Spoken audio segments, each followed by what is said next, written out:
Hoy tenemos un programa especial, porque ha venido, como todos los años, de Israel, de visita a nuestro país y ahora a Córdoba, el doctor Mario Sinay, que es doctor en educación, pero especializado en la divulgación de los temas del Holocausto. Querido Mario, gracias por haber venido al programa y bienvenido a Córdoba. Un placer enorme para mí. Vamos a empezar por un tema que excede el tema del Holocausto y el tema judío. No sé si se puede tomar el libro. El último libro de Mario se llama El nacionalismo contra el mundo civilizado. Y entonces, Mario, la primera pregunta, si te parece bien, sería, ¿podrías definir qué es el nacionalismo? El nacionalsocialismo, bueno, son las derechas extremas, con ideologías deterministas, que finalmente llevaron a que condujeron a la Segunda Guerra Mundial y dentro de ella el Holocausto judío y el exterminio de las minorías étnicas, todos los que no fuesen los arios superiores, en un intento de crear un nuevo mundo formado únicamente por étnicos arios. ¿Hay alguna diferencia entre nazismo y fascismo? Bueno, era parte de un fascismo, estaba el fascismo italiano, fue anterior al nazismo alemán, era parte de los fascismos. El nacionalsocialismo alemán fue un movimiento fascista. Bueno, la pregunta más difícil del programa te la voy a hacer al principio. Bueno. ¿Cómo es posible que la sociedad más culta de Europa, es decir, más culta del mundo, Sí. se haya dejado arrastrar por este loco que lo llevó a la destrucción? Bueno, fue un proceso. Eso no fue en un momento, no nació de un momento para otro. Alemania estaba en una crisis, humillada con los acuerdos de Versalles de la Primera Guerra Mundial, que se llamó la Gran Guerra en su momento, una crisis económica fatal, golpes de Estado tanto de derecha como de izquierdas, y finalmente surge un líder con una gran habla, con una gran palabra, con una gran promesa, que era el único que proponía una solución para Alemania, y en gran parte su plan social lo cumple, y logró en muy poco tiempo, que nunca fue mayoría. En el mejor de los casos tuvo 37% de los votos en un sistema de coaliciones. Hasta que eliminó el Congreso, por cierto. Esa es la primera advertencia que tenemos que aprender, especialmente para Latinoamérica, de todos aquellos que quieren utilizar la democracia para destruirla internamente, que fue lo que él hizo. Esto es el primero de los detalles de esta entrevista, que este tema excede el tema alemán y el tema judío. ¿Puedes repetir cuál es la primera advertencia entonces? La primera advertencia es saber siempre identificar quién es quien utilizar la democracia para destruirla desde adentro, que es lo que él hizo. Él entra el 1 de marzo de 1933 al gobierno y en 3 meses habían campos de concentración, Dachau, ya habían persecuciones de los disidentes políticos, se eliminan la Constitución de Alemania y vienen leyes de emergencia. En 3 meses Alemania cayó y después cada uno de los grupos fue cayendo a la ideología, queriendo o no queriendo, perseguidos o no perseguidos, fueron siguiendo la ideología nazi. Ahora, Mario, un comandante en jefe de las Fuerzas Armadas que tenía un Estado y que tenía gente pensante, nadie le pudo decir a este señor, vamos por un camino al desastre.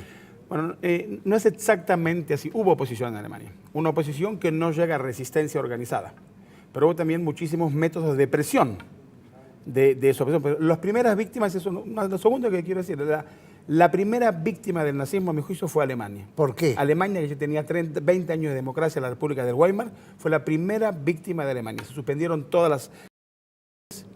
se suspenden los partidos políticos, se suspenden los gremios, todo se suspendió, todas las garantías individuales se suspenden y se forma un régimen fascista, un régimen nacional socialista, donde el Estado es lo importante, el ser humano, el individuo, no es parte del asunto. La República de Weimar no dio solución al orden, entonces vino una persona que dando orden se llevó todo por delante. Podemos definirlo de la manera que lo está definiendo, sí. Fue una crisis muy grande, una crisis económica, una crisis social, revoluciones internas de todos los partidos. El putsch de Hitler, 1923, por lo cual va preso, una de ellas. Y ahora viene una gran promesa del Tercer Reich, en los 1000 años, y van detrás de esa promesa. Bueno, Mario, entremos en el libro, ¿qué te parece? Con gusto. ¿Cuáles son los temas más interesantes del libro? Bueno, en realidad es un libro que trata específicamente de las víctimas no judías. ¿Este es tu libro número cuánto? Este es mi cuarto libro. Tu cuarto libro, bien.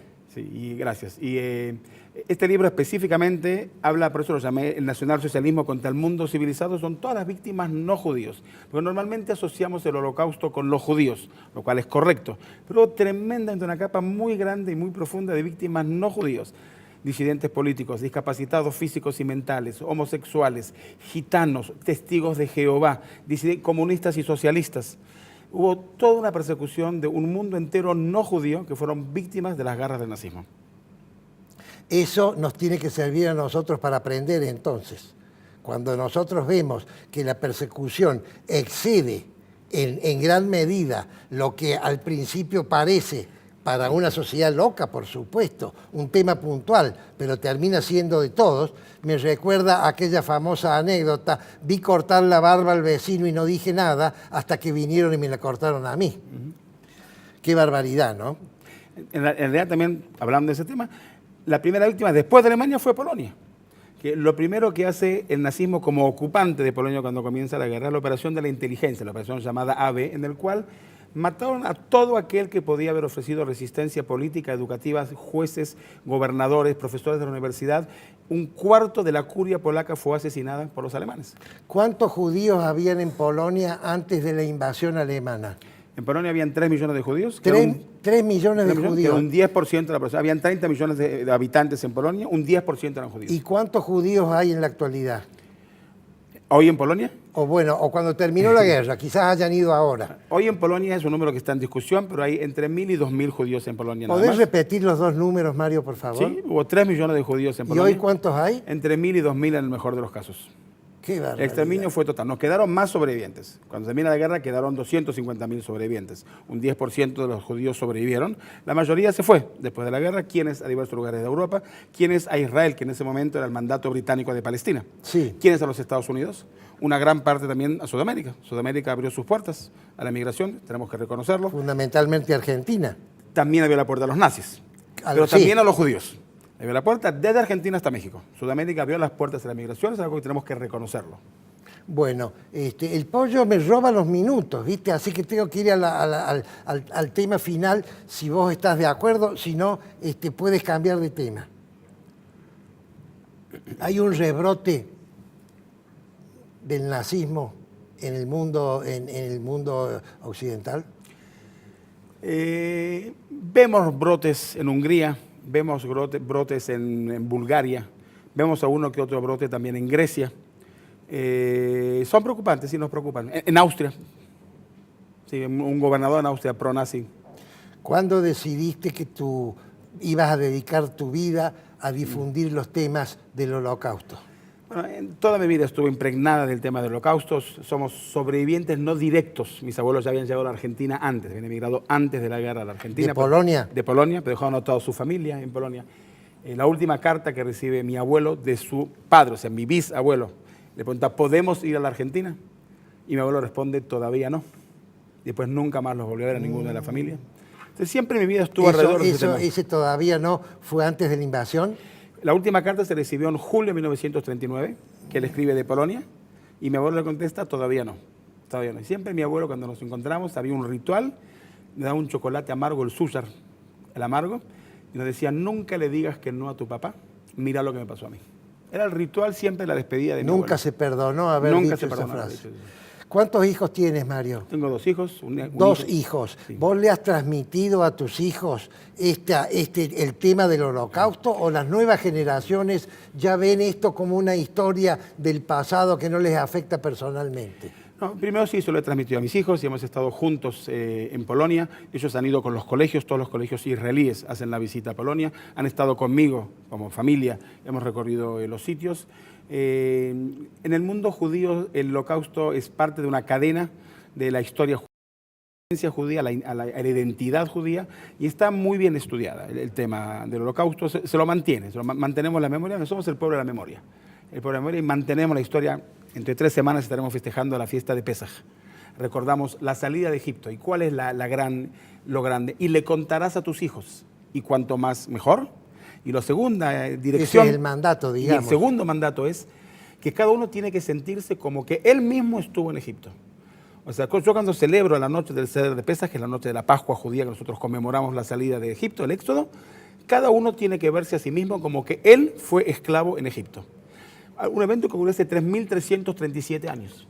Lo seguimos celebrando año a año y lo transmitimos de padre a hijo, de hijo a nietos. Es decir, la historia del pueblo judío, de alguna manera que tiene que soportar persecuciones de afuera, no empieza en Alemania, sino que empieza en Egipto. Empieza en Egipto. Y en cada generación tuvieron su Amalek, tuvieron su persecución. Y siempre decimos, Beakadosh Baruchum Batzileinu Miadam, y el Dios Todopoderoso nos liberó de sus garras. Y te voy a hacer la última pregunta, que no sé si Adriana me va a retar porque te la hago o no, pero te lo voy a hacer. Porque yo soy cristiano, no judío. Con mucho gusto. Así que no tengo la concepción ortodoxa de ustedes. ¿Por qué? ¿Por qué qué? ¿Por qué ocurrió esa persecución en toda la historia judía? Si supiese sería millonario. Pero la respuesta no es esa. La respuesta es que el antisemitismo es irracional. Es irracional. Es decir, no hay una respuesta lógica por la cual odien a los judíos. Quizás porque fuimos una minoría que triunfó, una minoría que generó celos. Es irracional. No le podemos buscar una explicación lógica a un proceso irracional. Fíjate el aporte del mundo judío a la humanidad y dime qué es lo que tenemos que criticar de los judíos. Es muy superior al porcentaje de judíos que hay. Y el aporte mundial que hemos hecho a la humanidad. Hemos incorporado a la mesa a Isaías Goldman, que es el presidente de un instituto, que es el tema que vamos a hablar ahora. Por favor, Isaías, explica el instituto que tú presides. Bueno, muchas gracias por la invitación. Estamos honrados con la visita de Mario Sinay. Así es. Que es un invitado del Instituto de Cultura Argentino-Israelí de Córdoba, a dar una serie de charlas y a presentar un libro.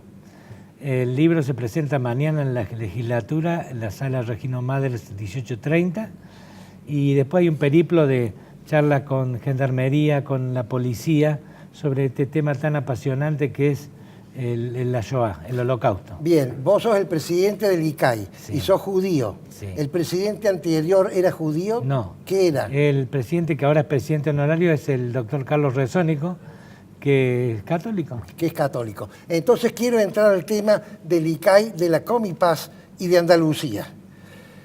Mario es un especialista en educación, pero además organizas viajes por Europa, explicando a comitivas muy pequeñas y muy bien seleccionadas. Quiero agradecerles que me han invitado a mí. Yo no puedo ir, pero para mí me ha emocionado esta invitación, explicando ciertas improntas que vos encuentras en Europa en poblaciones judías que han existido. La visita es la invitación es para judíos y no judíos, ¿no? Es abierta, por cierto. Prudencio Bustos Argañarás, el cofundador de este programa, te diría que Andalucía es el paradigma de la convivencia de los cristianos, los judíos y los musulmanes. La época de oro. ¿Puedes hablar un poquito de eso? Bueno, estamos hablando del siglo XII, siglo XIII, siglo XIV, que es la edad de oro de España, en la cual la época de las tres culturas, judíos, musulmanes y cristianos, que supieron convivir en tolerancia y supieron respetarse y convivir. Y eso nos da esperanza de que es posible, de que las tres religiones... El Comipaz de Córdoba, que en Buenos Aires no está, sí, es un poco una copia de eso, ¿cierto? Sí, de alguna manera sí, de alguna manera sí. Bueno, y vos vas a Andalucía con esta comitiva. Nosotros hacemos, dentro de otras cosas, porque mis temas centrales es el Holocausto, pero que es fuera del Holocausto, los viajes a lo que nosotros llamamos Sefarad, que es la España judía, la España andaluza, la España judía, que incluye España y Portugal, y vemos las juderías, las grandes juderías que hubo en toda España, y en Portugal, porque también en Portugal hubo juderías muy importantes. Tocamos el tema, por supuesto, de la expulsión de España en 1492, el mismo año. El grave error de Isabel la Católica. El grave error de los reyes católicos, sí, sin lugar a duda. Bueno, te tengo que hacer una pregunta impertinente. Sí. Yo te confieso que yo toda la vida he pensado que los judíos centroeuropeos intelectualmente eran superiores a los judíos sefaradíes. Hasta que he ido a una conferencia el otro día en el Centro de Unión Israelita, donde hablaron de Maimónides, y me he quedado absorto. ¿Por qué no explicás un poquito eso? Es inexacto comparar entre las culturas sefaradí y ashkenazí. Ambos fueron muy cultos. Yo tengo que dar un poco de... Perfecto. Ambos fueron muy cultos. El filósofo, el más importante de todos los filósofos, fue el Rambam Moshe ben Maimón, el Rambam Maimónides. Sobre él se dijo que desde Moisés Rabeinos, el Moisés de los Rabeinos que nos sacó de Egipto, hasta el Rambam no hubo otro como el Moisés. se lo compara con Santo Tomás en el cristianismo. Sí, intelectual. Que vincula a Aristóteles ahora Exacto. con el pensamiento judío. ¿Es Correcto. correcto? Es 100% correcto. 100%. También fue un médico, un filósofo, un médico. Sí, una personalidad culta, tremendamente culta. Ese judío sefaradí fue tremendamente culto. Consejero de los reyes. De los reyes Católicos. católicos antes de la expulsión, por cierto. Y entonces vos visitas en Andalucía. Contame un poquito, 3 o 4 puntos interesantes. Bueno, el punto más importante siempre es Toledo, la Jerusalén de Sefarad, como nosotros la llamamos. Es decir, no Andalucía, sino Sí. un poco más arriba. Un poco más. Después vamos bajando a Granada, Sí. Vamos bajando a Córdoba. Córdoba es la ciudad de Maimónides, por supuesto, que para nosotros es muy importante. Sevilla. Después pasamos a la parte portuguesa. Pasamos a Oporto, pasamos a Tomar, a Castel de Vida, Belmonte. Comunidades muy interesantes, algunas comunidades, lo que se llama erróneamente con el nombre marranos, nuevos judíos o nuevos cristianos, según se los llame en cada lugar. Y de ahí volvemos vía Salamanca, Segovia a Madrid. Es un viaje, si me dicen, ¿vamos a España o no? No es España, es Sefarad, es la España judía. ¿Cómo? Sefarad. Sefarad, que es la España judía. ¿Y qué significa Sefarad? ¿Es una palabra hebrea? Bueno, figura una vez en la Biblia, figura una vez en el libro de Abadías. Es el libro más cortito de la Biblia, en el libro de Abadías, que los judíos llegaron hasta Sefarad, y Sefarad se interpreta como la península ibérica. La península entera, por eso. La península ibérica, sí. ¿Lo llevas a Isaías o no? Claro que sí. ¿Eh? No me pierdo ninguno. Con la esposa viene, claro que sí. Con la esposa va a venir este viaje. Sí. Bueno, quiero hablar ahora de tu concepción árabe, del problema árabe, no de la religión musulmana, sino del problema árabe de la parte que están atacando al mundo libre. Son los musulmanes, son los fundamentalistas, son los guerrilleros. Quiero tu opinión al respecto. No podemos acusar al mundo musulmán, sería una generalización que no es correcta. Estamos hablando de los fundamentalistas, los extremistas y los fundamentalistas, y es una minoría, y no representan de ninguna manera a todo el mundo musulmán, a los cuales respetamos muchísimos, y la gran mayoría de ellos son gente de paz y son gente de bien. No podemos hacer una generalización de todo el mundo musulmán, es una parte muy pequeña, pero muy potente. Por muy poquitos que son, el terrorismo siempre tiene ese impacto en el mundo, y son los fundamentalistas. Ahora, yo he descubierto hace muy pocos meses la solución al problema de estos locos fundamentalistas. A ver, cuéntanos, ¿cuál es? Cuando el petróleo se acabe o el petróleo no sea la fuente de recursos económicos que van a tener estos países, que se lo han gastado en pelear y en poner bombas, en vez de desarrollar, como han hecho los Emiratos Árabes o algunos otros países. Cuando se les acabe la plata, se va a acabar el problema, ¿o no? No sé, es una versión interesante lo que está diciendo, tendría que pensarlo, lo que estás diciendo. ¿No lo habías pensado? No lo había enfocado desde ese punto de vista. Es muy difícil porque no hay con quién tratar cuando estamos hablando de los fundamentalistas que no reconocen al Estado de Israel. Cuando hay un reconocimiento mutuo, cuando ellos nos reconocen a nosotros y nosotros los reconocemos a ellos, hay una base de diálogo en la cual podemos dialogar. Y los fundamentalistas, cuando no hay un mínimo reconocimiento, no tenemos de lo que hablar, que eso es parte de la problemática. Yo soy partidario de un acuerdo con el mundo palestino y con los árabes, cuando tengamos con quién hablar. No hay fundamentalista que quiera hablar. Bueno, los fundamentalistas no, pero no todos son fundamentalistas, eso es lo que tenemos que saber, que no todos son fundamentalistas y que más y más hay más gente que quiere hablar y quiere dialogar, y que cuando estos seamos la mayoría de ambos lados, tanto nosotros como ellos, se van a tender puentes de diálogo. En Israel, Sí. el poblador medio de Israel, ¿tiene esa posición como tienes vos No. de llegar? ¿No? No, la mayoría en Israel está en contra, no quiere llegar a un acuerdo con los palestinos. Hoy en día. Cuando te cae una bomba encima pensás de otra forma. Hoy en día la mayoría no está en este punto, la mayoría no opta por la opción de 2 estados para 2 pueblos. Los que tenemos esta postura somos una minoría en Israel, pero una minoría creciente. Me atrevería a decir que somos un 40%, no es una minoría insignificante. Pero la mayoría en Israel y el gobierno de Israel no tiene esa postura, tiene una postura de momento de no dialogar con el mundo palestino. A pesar de que al principio en el origen del Estado se pensó siempre, del Estado de Israel, se habló siempre de 2 estados para 2 pueblos. Bueno, la resolución de las Naciones Unidas dictaminó que iban a haber 2 estados para 2 pueblos. Fueron ellos los que no lo aceptaron y salen a la guerra de la independencia. Lo que nosotros llamamos la guerra de independencia, ellos lo llaman la guerra de la expulsión. Cada uno tiene su enfoque, cómo enfocan las cosas. El Estado de Israel siempre tendió la mano a la paz. Y ellos fueron las que la negaron durante todo el tiempo. En algún momento esto va a cambiar.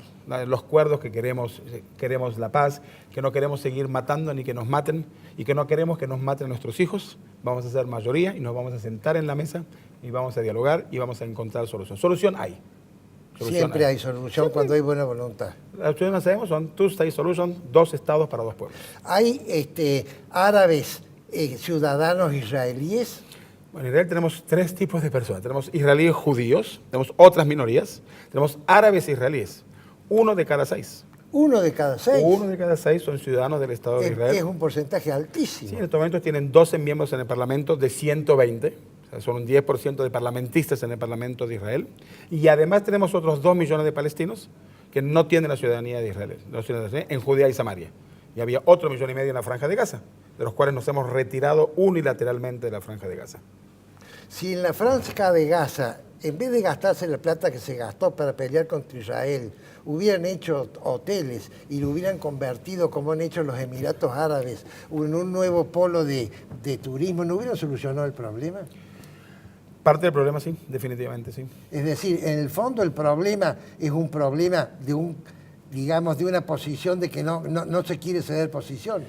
Es una posición fundamentalista en la cual no hay un reconocimiento de parte de ellos del Estado de Israel.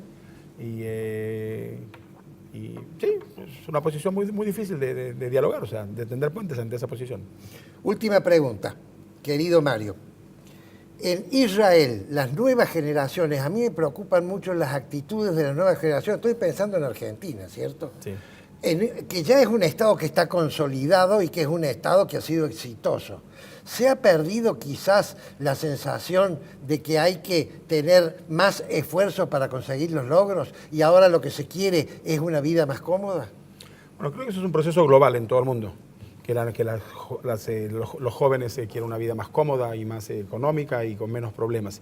Pero fíjate, el joven israelí, todos los jóvenes israelíes, hacen 3 años de ejército.